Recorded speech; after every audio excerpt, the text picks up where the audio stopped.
Congressman Bernardo Vergara. Baguio recovered from the killer earthquake of 1990 with our people.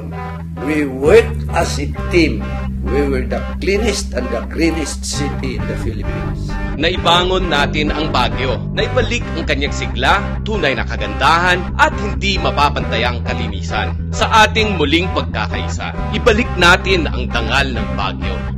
Baguio today needs an engineer congressman to solve our city's urgent problems who can act fast enough to provide engineering solutions to our neglected needs.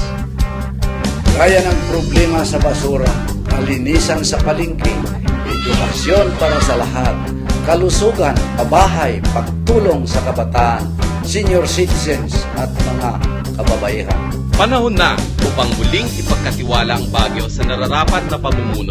Ang pagpili sa leader na may direksyon, malasakit at paninindigan ay ang katotohanang kailangan nating malaman. Sa Kongreso, ibalik natin si Vergara, number 7 po sa balota.